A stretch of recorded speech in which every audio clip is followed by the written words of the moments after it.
Sabik na pinanood ni Lan Yu ang nakakagulat na eksena sa harap niya. Ikaw, demonyo, puro salita, walang gawa. Kailangang aminin, may ilang matatalino sa grupo na makakaintindi sa likod nito.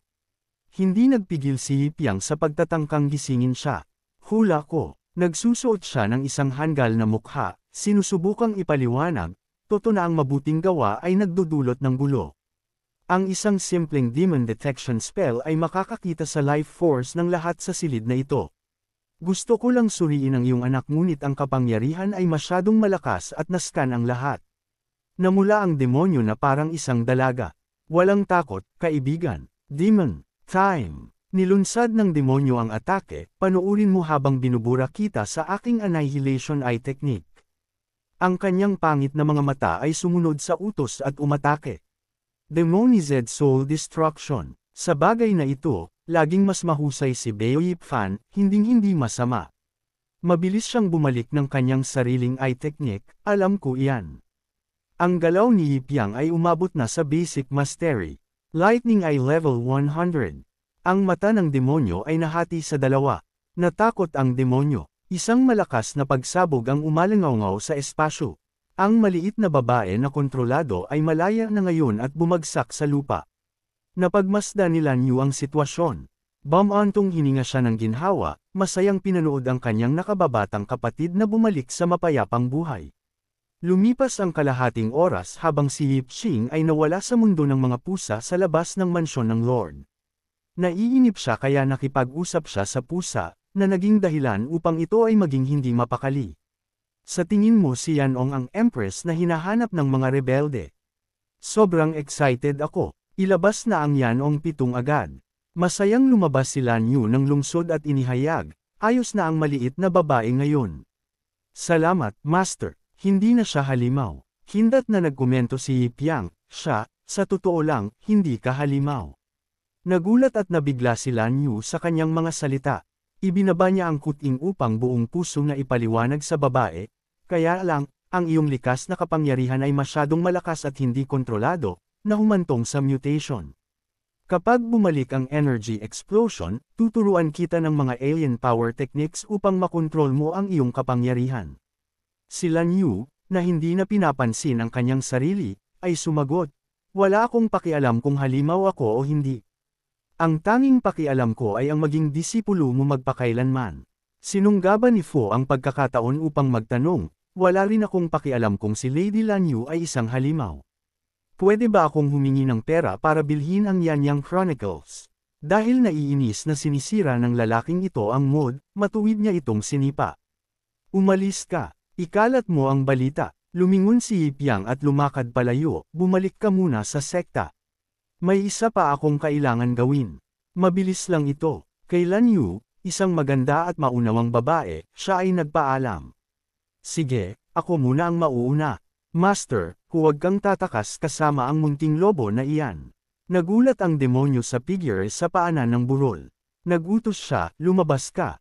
Pagkaraan ng ilang sandali, 3 demonyo ang tumalon patungo sa kinatatayuan ni Yip-yang. Si Yip-yang, na nandidiri, ay hindi man lang lumingon upang tingnan sila. Nagtanong siya, anong gusto niyo? Ang pangit na ahas na demonyo, si Mahan Liu Yaomang, ay umakto na misteryoso at sinabi ang kanyang layunin, gusto kang makilala ng Lord of Mayuan. Si Yip, na may malaking ego, ay sinabing, Mahan, ha? Iyan ay isang demon realm na patuloy na gumagalaw sa void. Hindi madaling hanapin, ngunit hindi ako interesado sa Mahan. Kung gusto niya akong makilala, sabihin mo sa kanya na pumunta sa Wuji sect. Naglabas si Yao Mang ng isang usok ng demonic energy at mahigpit na sumagot, hindi mo ito desisyon. Ang 3 demonyo ay sabay-sabay na nagbuga ng isang bugzo ng enerhiya kay Yip-yang. Si Yip-yang ay ganap na walang pinsala. Nadismaya, sinabi niya, iyan lang ba? Siya ay protektado sa isang crystal stone, demon silang crystal. 2 goblin lackeys ang mukhang natulala. Ikaw nga ang maalamat na Yip Shen. Ang isa pang lackey ay nakakita ng pagkakataon at sumingit, na naging dahilan upang mag-utos sila, ito ang Demon Dream Lord silang crystal. Kahanga-hanga, anuman ang mangyari, malaki ang nakuha natin dito. Dalhin natin ito pabalik upang makita ang Master of the Abyss. Ang Tatlo sa kanila ay sumugod pasulong, mahigpit na hinawakan siya at ang buong grupo ay nawala sa isang usok. Sa itaas ng bangin, isang segundo ay masigla, ang susunod ay bumalik sa kaparangan. Isang espasyo na nababalot sa kakaibang kadiliman, ang bilangguan ng Abyss, Demon Prison Crystal. Si Dong Yua ay nag-iisa sa kabilang sulok. Ngunit ang selda ng bilangguan ay nakakagulat na masigla. Double deuces, tapusin na ito sa 4 na baboy. Slam! Round over. Oh man! Mayroon pa ring lone ace si Bai Fei sa kanyang kamay. Buwisit! Isa pang talo. Nagpanik, tingnan mo. Ang larong poker na itinuro ng sect leader Yip sa Lord ay talagang nakakatuwa. Hulaan mo, pasensya na, Lord, inihayag ng maliit na lobo ang kanyang huling baraha, mukhang ako na naman ang panalo. Ang matalinong maliit na lobo na ito ay isa sa 4 na guardians, si Sha. Tumalon si Bai Fei nang tamaan ni Sha ang puntong iyon. Sha ang pinakamalakas na strategist sa ating Qingshuo clan. Natural lang na matalo tayo. Ngunit talagang mahalaga sa Lord ang panalo o pagkatalo sa larong ito. Baka ang larong itinuro ng sect leader Yip ay ayaw mong matalo sa sinumang outsiders. Galit na sumigaw si Bai Fei, hindi ba't ang punto ng paglalaro ng baraha ay upang manalo? Bakit mo binanggit ang walang kaalam-alam na iyon? Si Sha ang sunod na bumire kay Bai Fei kung saan masakit. Ang pagkakataong nilikha ni sect leader Yip ay upang iligtas tayo.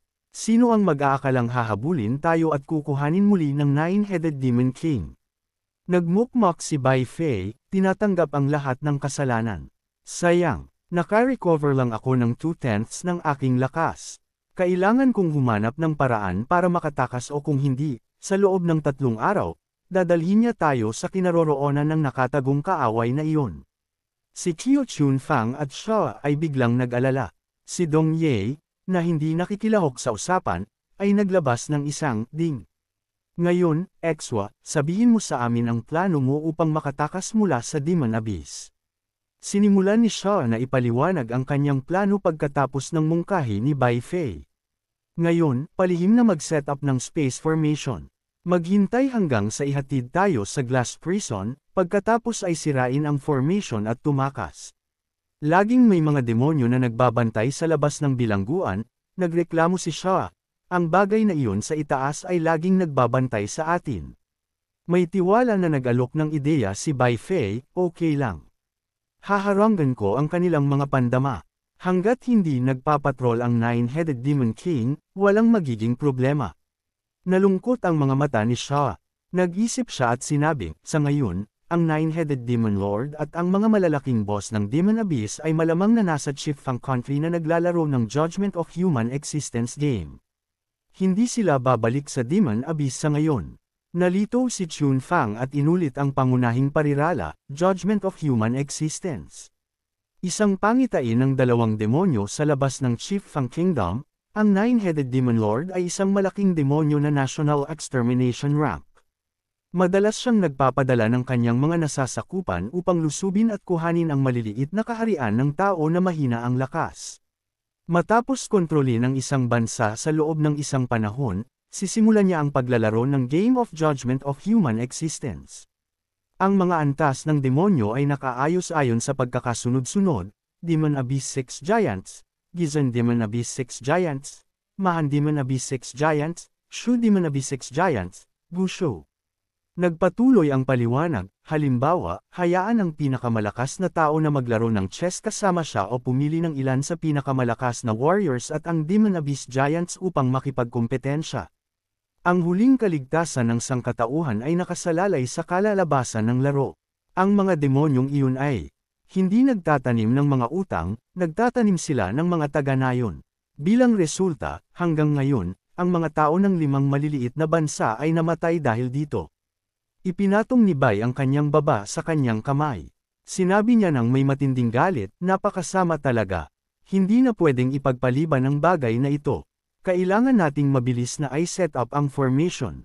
Kailangan nating mag-isip ng paraan upang makatakas mula rito at manalo ng pagkakataon upang mabuhay. Isang lungsod na mas malungkot pa kaysa sa kinabukasan ng Gen Z. Ito ang main hall ng Demon Abyss. Matagumpay na dinala ng 2 demonyo si Yip Yang sa bahay upang makilala ang pamilya. Ang isa sa mga demonyo ay umakto na parang isang bodyguard. Lord Demon Dream ay nag-utos, ang crystal ay hindi pwedeng buksan hanggat hindi bumabalik ang Demon Lord. Ang monghe na demonyo na nagsasanay ngunit hindi dalisay ang puso ay nakiusap kay Xiao Zhang na tingnan kung ano ang meron sa maalamat na tao na si Yip Shen na mas mahusay kaysa sa iba. Dalawang watchman demons ang matigas na hamarang sa daan. Hindi ka makakapasok dito. Ang dalawang demonyo ay nagsumikap na hamarang sa daan ngunit walang silbi. Isang suntok lang at bumagsak sila. Malamig ang mga mata ng Lord Lion. Hindi siya mukhang isang madaling kalaban. Matagumpay na nakilala ni Yip Yang ang Lion Demon. Nagtanong ito, ikaw ang maalamat na Yip Shen. Bakit hindi ko maramdaman ang kanyang realm? Ang Lion Demon ay isang anak ngunit napakatsismoso. Original sin. Talaga itong nasa kanyang mga kamay. Bagaman sinasabi na ang original sin ang pinakamahina sa Demon Abyss 6 Giants, medyo kakaiba ang mamatay sa kanyang mga kamay. Walang sino man ang humipo sa Lion Demon, bigla niyang naalala at nagalit. Original sin ay patay na, ngunit ang maraming believers of demon blood na ibinigay ko ay pinatay niya. Matapos ang mahabang panahon, sa wakas ay nasabik ang Lion Demon at hindi na napigilan. Ang kanyang nasasakupan sa likod niya ay nagmamadaling sinubukang pigilan siya, Panginoon, hinding-hindi. Maghintay sa pagbabalik ng Demon Abyss Lord.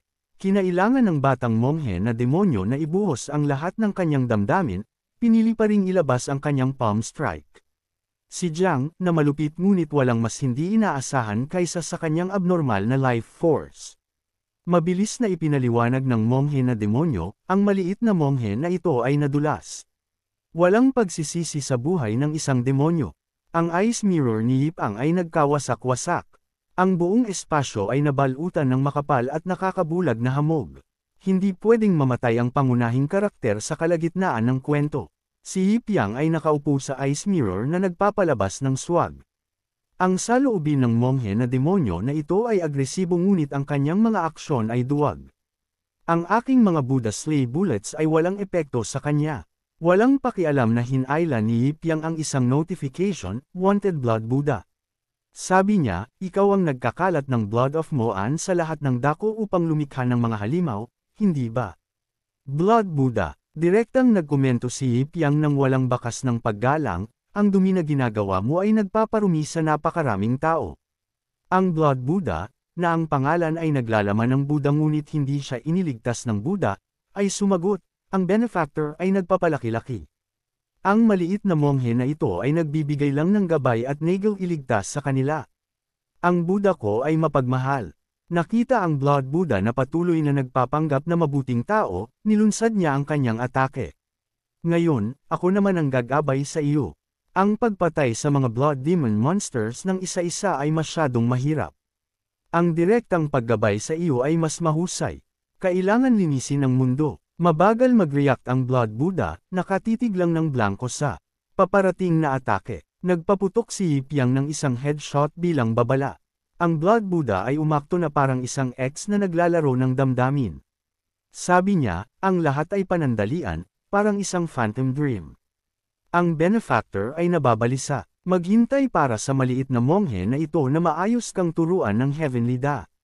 Bago pa man makakilos ang Blood Buddha, pinutol niya ang kanyang mga iniisip. Ako ang Heavenly Da. Isang kamay ni Yip Yang ang dahan daw ang gumawa ng basic cultivator finger technique, leaf cutting flying flower level 100 max.